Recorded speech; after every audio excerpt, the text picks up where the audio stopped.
hoje serei sua professora de língua portuguesa. Já enrolei a língua aqui, viu? Já começou bom.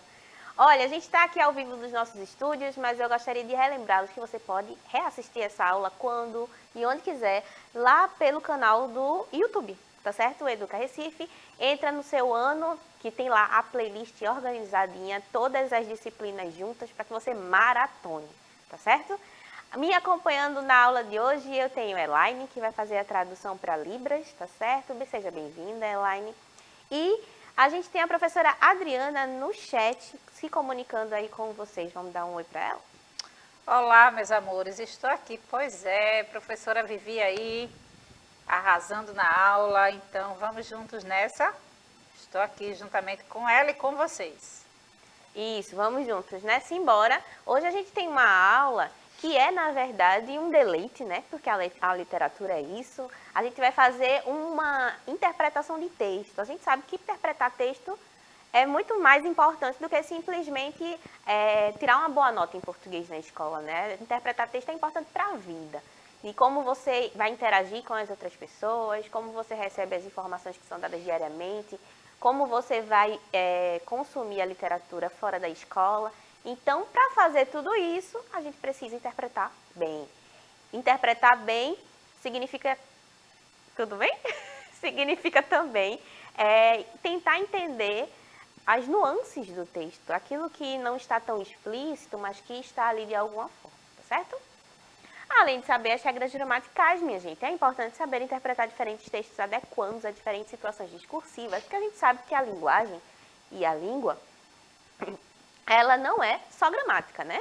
A gramática ajuda a gente a estruturar, a criar sentido, a organizar as nossas frases de forma coesa e coerente, para que não haja mal-entendidos ou que se diminua algum mal-entendido com relação à comunicação, mas nem só de verbo e de substantivo vive o homem, né, não, professora Adriana? A gente precisa também usar a nossa capacidade interpretativa, né? O que é que a gente pode extrair de inferências, de ideias, de ideologias, daquilo que está sendo dito para a gente.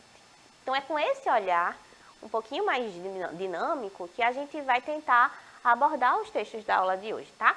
O primeiro texto que a gente vai ler é um texto de Clarice Lispector, em que ela reflete sobre o que ela é.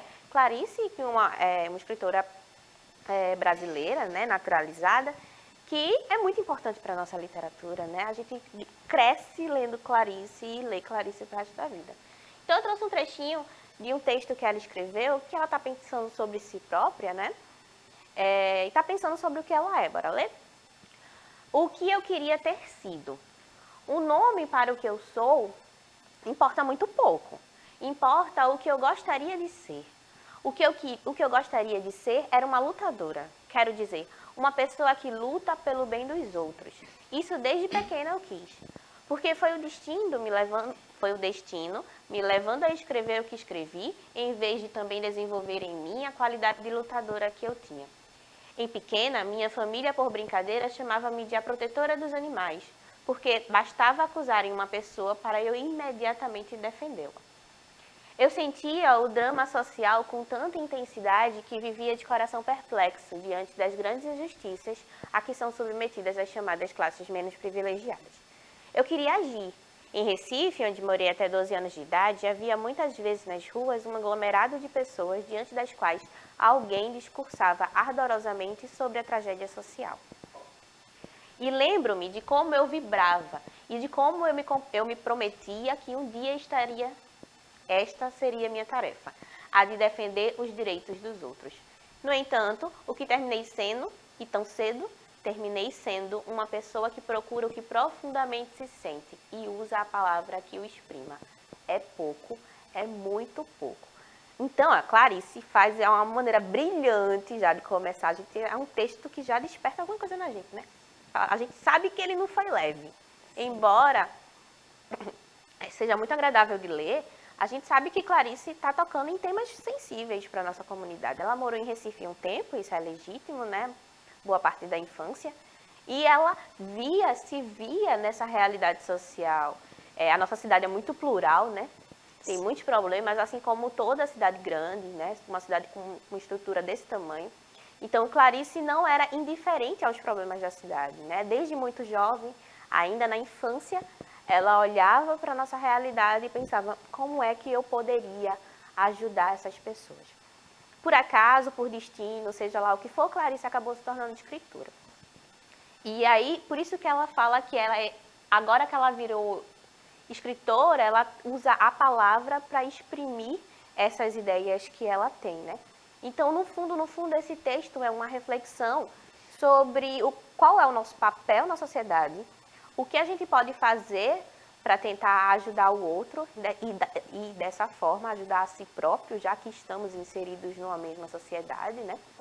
E como isso era importante para ela. Isso moldou o seu caráter enquanto ela crescia, enquanto ela se desenvolvia como pessoa, como indivíduo e também como escritora, né? Que é uma função social. Certo? Incrível o texto de Clarice, eu gosto bastante. Sou suspeita. Vamos pensar um pouquinho sobre ele, tá? Eu trouxe alguns pontos que a gente precisa parar para prestar atenção, para ver se a gente entendeu corretinho do texto de Clarice, tá? Quero dizer, uma pessoa que luta pelo... Deixa eu ver se eu pulei aqui, ó. Pulei, né? Pulei bastante coisa, ó. Primeiro, ela fala aqui, um nome para o que eu sou importa muito pouco, importa o que eu gostaria de ser. Clarice está pautada no desejo que possui para sua existência. E como as pessoas nomeiam isso, que ela é ou gostaria de ser, pouco importa para si, e se o desejo. Então, por exemplo, se eu sou uma lutadora pelos direitos civis das pessoas, isso pouco importa o nome que me dão. Se é ativista, se é lutadora, se é uma pessoa engajada socialmente, eu não me importo como me nomeiam, mas eu me importo com a causa, com o que eu gostaria de ser. Eu me importo em continuar sendo essa pessoa que luta pelos outros. Então, Clarice já começa o texto assim, ó, nesse impacto. O que mais? Ela fala que gostaria de ser uma lutadora. E quando ela fala isso, não é o sentido literal da palavra lutadora, que é a profissão, né?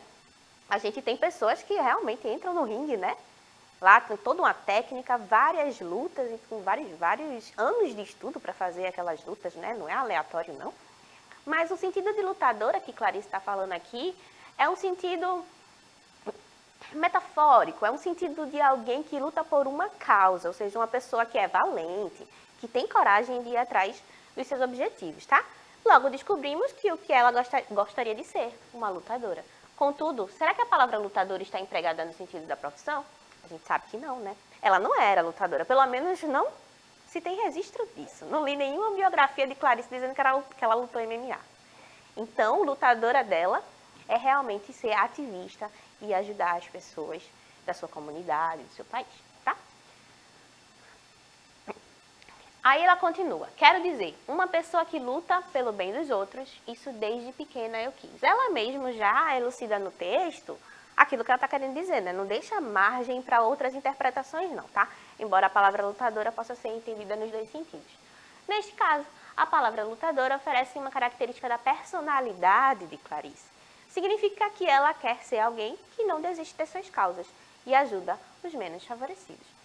Essa característica das palavras de significar coisas diferentes, né? A gente já conversou também sobre polissemia, quando uma palavra é empregada em sentidos distintos, né? É muito comum em texto literário, tá? Em que a gente não tem uma escrita denotativa, a gente vai ter uma escrita muito mais imaginativa e a gente pode fazer experimentos maiores com a língua, certo? Em pequena, ela continua, minha família, por brincadeira, chamava-me de a protetora dos animais. A primeira coisa que a gente pensa quando Clarice fala sobre protetora de animais é que é uma pessoa que gosta muito dos bichinhos, né? Então, mas quando a gente vai lendo o texto, a gente logo descobre que, na verdade, os animais que a gente está pensando, que são os bichinhos, gato, cachorro, né? Seja lá o animal doméstico que você possa vir a ter, coelho, não sei mais quais são os outros animais, hamster, porquinho da Índia, seja lá o animalzinho que você tem aí na sua casa ou conheça. Na verdade, Clarice não estava falando desse tipo de animal, ela estava fazendo uma comparação entre a situação humana de pobreza e a condição animalesca que isso oferece ao homem. Porque a pobreza, minha gente, a fome, a miséria, acaba animalizando, ou seja, tornando esse indivíduo sujeito a uma situação não humana. Porque não é humano passar fome, não é humano morar nas ruas, não ter casa, não ter família, não ter um trabalho. Então, quando ela fala sobre que amava os animaizinhos na infância, e as pessoas diziam isso para ela na verdade amava talvez os animais e os homens, com certeza também. Mas logo descobrimos que os animais a quem Clarice se refere não são animais domésticos, e sim as pessoas. Porque tem uma partezinha do texto em que ela fala assim, ó, em pequena, e talvez essa seja a parte mais impactante do texto, que é já próxima ao final, em pequena, minha mãe, por brincadeira, chamava-me de a protetora dos animais, porque bastava acusarem uma pessoa para que eu imediatamente fosse defendê-la. Então veja como isso é forte. Ela está falando aqui que bastava que qualquer pessoa ofendesse qualquer pessoa, que ela ia lá defender essa pessoa. E que, por causa disso, ela era apontada como protetora dos animais. Então, olha só em que ambiente já você já tem uma criação duvidosa, né? Ninguém sabe as coisas que Clarice precisou escutar da família, das pessoas com quem ela conviveu na infância, para que essas pessoas comparassem seres humanos a animais. Viviane, é bem interessante pensar sobre isso, porque no contexto de Clarice, naquela época, também tínhamos pessoas que estavam em situação de escravidão. Sim. E aí o escravo, né, era tratado como um animal. Isso, E aí temos que refletir sobre isso. Vocês percebem a grandeza de um texto literário e da interpretação. Perfeito, é justamente isso, né? No período em que Clarice era pequena, aqui em Recife, ainda se existia situações de escravidão, né? Então, em meio a essa sociedade em que ela cresceu. E aí a gente consegue entender por que alguém falaria uma coisa dessa para Clarice, ainda criança, né? Sim. Muito grave, né? Clarice se comove com a situação dos menos favorecidos e se vê responsável por encabeçar uma luta social, né? E aí, eu acho que em todo momento, em algum momento da nossa vida, quando a gente está crescendo, a gente se pergunta, poxa, o que é que eu vou fazer para a sociedade? E como é que a minha profissão vai ajudar? Não é? O que é que eu posso fazer de mudança? Como é que eu posso ajudar as pessoas? Em algum momento da vida a gente para e pergunta, né? Tem gente que encontra a resposta, tem gente que tem um caminho mais difícil encontrando, mas no fundo, se você é um cidadão, pratica boas ações, se você faz a sua parte com relação ao meio ambiente, com relação aos animais, com relação à sua própria, a uma consciência, a uma existência consciente, né? Se você não desperdiça comida, se você recicla materiais, se você economiza energia. Então, pequenas coisas que são de dia a dia, que parecem não ter uma relevância social muito grande, já ajudam, tá? Vamos continuar. E aí, pensando sobre essa condição social bastante problemática que Clarice tinha para refletir, eu trouxe um outro poema, um texto de Manuel Bandeira, em que ele também vai refletir sobre a situação de escassez alimentar e dessa animalização do homem, tá? Ó, o bicho de Manuel Bandeira. Vi ontem um bicho da imundice do pátio, catando comida entre os detritos. Quando achava alguma coisa, não examinava nem cheirava, engolia com voracidade. O bicho não era cão, não era gato, não era um rato. O bicho, meu Deus, era um homem. Então aqui a gente tem, não necessariamente uma situação de escravidão, como via Clarice, mas aqui é uma pessoa que está na rua. Está na rua e está propício a todas as intempéries que é passar fome, que é não ter uma casa. E aí Manuel Bandeira, o eu lírico desse poema, ele faz esse mesmo movimento de aproximação entre a situação de rua e essa animalização, né? Como se esse humano que está ali deixasse de ser humano, ou pelo menos as pessoas na sociedade deixaram de vê-lo como um ser humano. Porque se ele não tem acesso a esses recursos que são basilares, que é moradia, alimentação, trabalho, saúde, que estão, inclusive, na nossa Constituição como direitos inalienáveis. Então, se ele deixou de cumprir e de exercer com essas funções que tornam a gente humanos, Sim. pertencentes a um grupo social, ele está mais próximo de um animal, né? Então, Manuel Bandeira e Clarice, os dois tocam nesse ponto bastante difícil, bastante doído. O poema de Manuel Bandeira se assemelha em alguma coisa com o texto de Clarice? Sim. Embora estilos completamente diferentes, né? A gente tem um texto de Clarice que parece ali uma crônica, parece uma narrativa, parece que ela está contando. Pode ser memorialístico também, né? Já que ela vai lembrar do seu próprio passado. E a gente tem o texto de Manuel Bandeira, que é um poema, né? Todo elencado ali dentro da estrutura do poema. Então, a gente tem estruturas diferentes, mas a gente tem o mesmo tema sendo pensado, tá? Os dois assemelham o homem, espécie humana, a condição de animais devido à carência de recursos. A pobreza desumaniza o homem e põe a nossa espécie em competição e desigualdade, tá? Tanto o texto de Clarice quanto o texto de Manuel estimulam a gente a ter empatia e pensar em como a gente pode se tornar agente na mudança social. O que eu, como indivíduo, aqui bem pequenininha, com meu 1,5 m, né, professora Adriana? Sim, nós. Nós conseguiríamos fazer para ser agente social. A gente mexe com literatura, né, professora? Tentar colocar umas regras gramaticais na cabeça do povo, mas estamos fazendo a nossa parte. E se a gente mudar a forma de consumir histórias? Será que a gente ainda consegue interpretar? Ou a interpretação de texto é só feita para texto? Ou será que se eu mudar a plataforma, eu também vou precisar interpretar alguma coisa do que foi me dito? Provavelmente. Vamos pensar em outras formas de arte? A gente tem música, a gente tem teatro, a gente tem dança, tem cinema. Tudo isso vai ser necessário que a gente tenha um poder de interpretação. E é interessante, professora Vivi, porque tanto o texto de uma música, quanto um quadro, não é?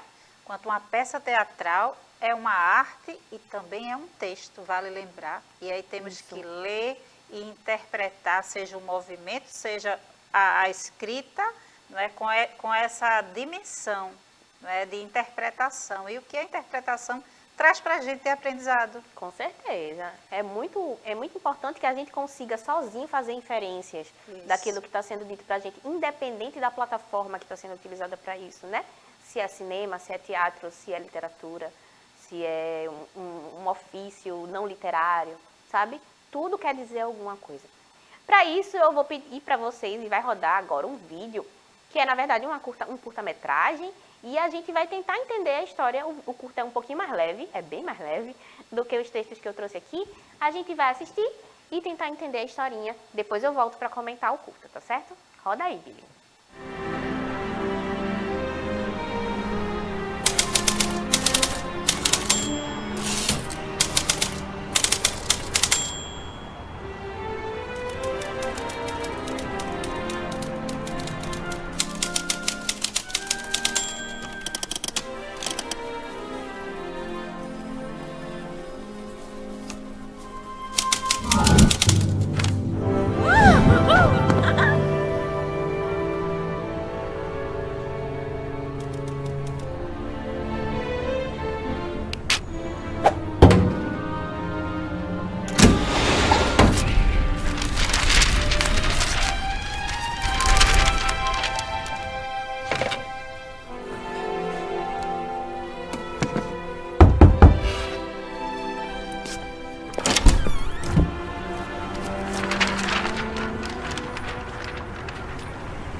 Bem legal, né? Vamos tentar entender de que foi a história que a gente assistiu aqui, ó. O curta conta a história de um jornalista que, entediado, dedicava seus dias no jornal sem nada novo para relatar. E aí, esse personagem, ele encontra com uma menina, né? Uma outra personagem que é introduzida na história, cai de paraquedas e encontra uma jovem aventureira que o inspira a sair da sua escrivaninha e a explorar o mundo. Contudo, ele reconhece que as ações dos personagens podem ser perigosas. Na verdade, quando ela chega, né? E a gente percebe que eles saem pela janela, ele estava ali sem cor, abatido, escrevendo no seu jornal e nada acontecia na vida desse moço. Ela chega, leva-o para passear e, na verdade, eles começam a fazer uma viagem pelos temas do jornal, né? Pelas seções do jornal. As indicações estão todas em inglês, mas ó, eles passam pelo setor de finanças, então eles discutem a economia, e aí o fato deles saírem de casa já modifica ali a economia, ele modifica o gráfico. Eles passam pela seção de esportes, né, por dentro de um campo de futebol, enquanto o jogo está acontecendo. Eles passeiam também pela seção de obituários, né, ou seja, as pessoas que faleceram recentemente, pela seção de cinema, pelo que está acontecendo no dia a dia da cidade. Então, essas duas personagens saem caminhando, passeando e, ao mesmo tempo, interferindo na vida daquela cidade, pelas seções do jornal. Porque o jornal, ele serve para isso, né? Para relatar o que acontece na nossa sociedade todos os dias. Então, é legal o caminho que o texto faz, que o curta, sem texto, inclusive, faz para tentar explicar para a gente o que estava acontecendo, né? O personagem permite-se contagiar pela amiga e seus dias passam a ser mais agitados, porque agora ele tem história para contar, tá certo? É isso, eu espero que vocês tenham gostado da nossa aula de interpretação. Vou dar um pulinho no chat, falar com a professora Adriana, ver se ela gostou da aula e o que é que os meninos falaram aí, professora, você. Viviane, foi maravilhosa. Eu fiquei aqui instigando eles, não é? Mas calados, mas a aula foi maravilhosa. Então assiste e reassiste, vale a pena. Um beijão para vocês. Isso, e você pode deixar o seu comentário sobre os textos que a gente leu, né? O poema, o texto de Clarice e o curta que a gente assistiu lá no YouTube. Eu vou ler todos. Próxima aula, se quiser, eu comento todos também, porque eu adoro comentar coisas. Ó, e pra casa aí, vocês acham que vão ficar sem ter o que fazer? Haha, não mesmo, né? Eu quero que vocês tentem contar com as suas próprias palavras aquilo que foi contado no conto. Eu também já dei um spoiler aqui da minha interpretação, né? Mas se você em casa teve outra, conta pra mim. Vai ser massa e eu compartilho com vocês no nosso próximo encontro, né, professora Adriana? Sim, Vivi. Tá aqui as referências da nossa aula. Eu espero que vocês tenham gostado do conteúdo. Viu como a interpretação de texto é importante? Muito. Sem ela não dá pra fazer muita coisa não, minha gente. Então, pratiquem aí em casa, leiam bastante. Eu volto na próxima aula. Um cheiro e até breve.